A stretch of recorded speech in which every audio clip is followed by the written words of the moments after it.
Well, Mercado Libre is my biggest holding in all my portfolios. It's you know, many people call it the Amazon of Latin America. I'm not talking about the forest. I'm talking about Amazon, the US company, the e-commerce dominant company. Whereas Amazon is dominant in many countries, in Latin America, Mercado Libre is bigger than Amazon, and they're very big. It's an Argentinian company originally. They are big in Argentina, in Brazil, in Mexico. They used to be very big in Venezuela many years ago, and now with the changes are happening in Venezuela, they have an opportunity to rebuild their presence in Venezuela, which was a very big market to them.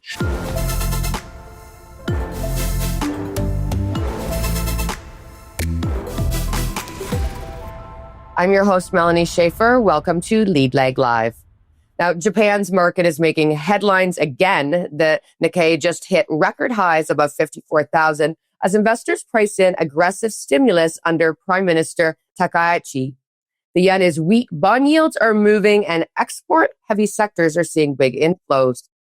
Globally, capital is chasing similar structural themes in semiconductors, AI, space, and defense. My guest today is Hervé van Caloen, owner and portfolio manager at Mercator Investment Management. Hervé, it's great to have you. Thank you, Melanie. Nice to be here. So Japan's uptrend has been going for years, but Takaichi seems to be taking things a bit further. What stands out to you in Japan's market right now?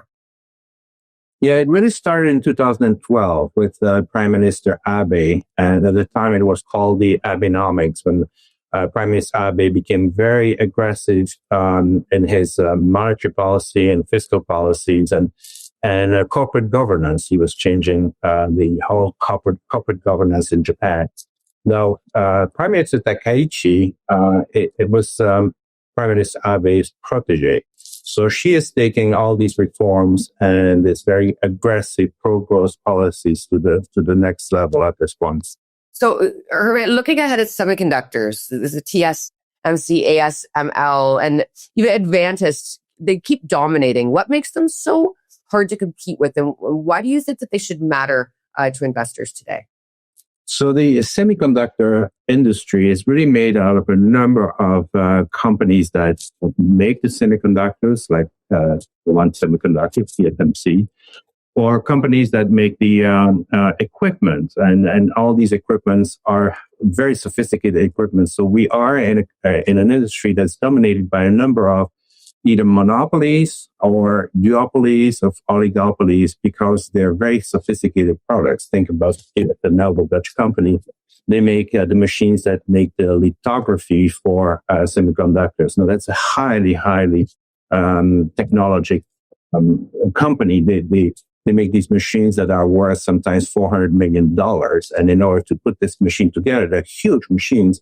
They need like 1,000 subcontractors who each have highly specialized knowledge to put this very sophisticated machine together. So we're talking about duopolies or monopolies, and that makes them really good businesses. Now, the semiconductor cycle is very volatile, but the business within the cycle are really very sophisticated oligopoly, which makes it very profitable businesses. Yeah, so Japan is really trying to rebuild its semiconductor industry. How do Rapidus and TSMC's investments there fit into the bigger picture? Yeah, so Prime Minister Takaichi and the previous prime ministers have decided to rebuild their semiconductor industry. Remember, back in the 80s, more than 50% of the industry was in Japan. They were really the dominant force, and then they've let it go towards Korea, to Taiwan. And so late in a few years, back in 2022, the Japanese government decided to invest in a new company that should be able to compete with TSMC. This is a company called Rapidus, and the government invested heavily into Rapidus, but in the private sectors, companies like Honda, Toyota, Sony, and many other companies became shareholders of Rapidus. And the goal is to make Rapidus a direct competitor in the high-end semiconductor manufacturing within a few years. And so they're investing very heavily to catch up with Taiwan at this point. Yeah, all right. Next, I want to shift to Latin America. We're seeing pro-business for in places like Argentina and Chile. How does that change your thinking on companies like Mercado Libre? Well, Mercado Libre is my biggest holding in all my portfolios. It's most people call it the Amazon of Latin America. Now, I'm not talking about the forest. I'm talking about Amazon, the company, the e-commerce dominant company. Well, whereas Amazon is dominant in many countries, in Latin America, Mercado Libre is bigger than Amazon, and they're very big. It's an Argentinian company originally. They are big in Argentina, in Brazil, in Mexico. They used to be very big in Venezuela many years ago, and now with the changes that are happening in Venezuela, they have an opportunity to rebuild their presence in Venezuela, which was a very big market to them. So it's a growing company. E-commerce penetration in Latin America is still far behind penetration rules in Europe or in the United States. So there's still a lot of that going on. And while they dominate the e-commerce business, they use their knowledge to become the largest fintech company in Latin America. They are becoming the largest bank online in Latin America using their knowledge of consumers and companies in Latin America. And so, I mean, we've talked about Asia and South America. I want to look up into the sky for a minute and talk about the space side. Rocket Lab is emerging behind SpaceX. Where do you see opportunity in the commercial space sector going forward? It is really exploding. The whole space exploration, the whole space industry is really exploding worldwide. The Chinese are trying to catch up with America, but also now even Germany is investing in small startups so that they can start, catch up with the SpaceX. Now, the Rocket Lab is only second to SpaceX. It's a company that was founded by Mr. Beck in New Zealand many years ago, literally in his garage. And he has an amazing track record, and he's now the second largest rocket ship producer in the world. And what makes him so interesting is that last year, for example, I think they had 21 launches, and they had a 100% success rate, which is amazing in that industry. As you know, even SpaceX, we see some of those rockets exploding once in a while. He has a perfect track record. He really shows it. So now he's moving to the next step, where he's launching small satellites and going to a very low orbit. Now, in 2026, he's going to launch a bigger rocket, and he's going to start competing more directly with SpaceX. It's interesting. And Hervé, as you know, there's a lot going on politically in the world right now, and the defense spending is definitely growing, and especially in Europe and Japan. How do companies like, for example, Kraken Robotics fit into that sort of trend? It's very interesting. I mean, NATO is finally waking up. The Trump administration has made it very clear that Europe and the other NATO countries have to step up. And indeed, Germany, with this new government, has decided to spend a ton of money. I mean, the defense budget in Germany was always, way below the 2% commitment that all NATO countries had made. The Chancellor Merkel in Germany has changed that, and next year Germany's going to spend more than 135 billion euros on defense, which brings the defense budget from 1.5% to 2.8%, and it's going to go after that as a percent of GDP.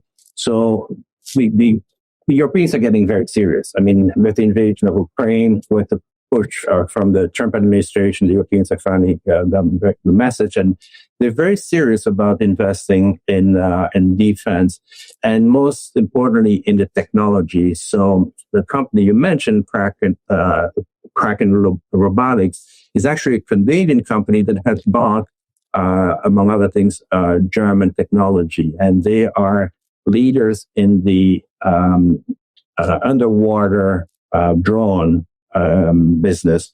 So they make sensors for underwater drones, but also about this battery technology from this German company, which is part now of a Canadian company. Batteries that are really unique in the sense that they can last for months and months and can go underwater and very deep underwater, much deeper than any other batteries. They can go all the way down to 6,000 meters underwater and resist the pressure. So they had something unique at the time when drone, of course, is something that everybody realized is very important in warfare.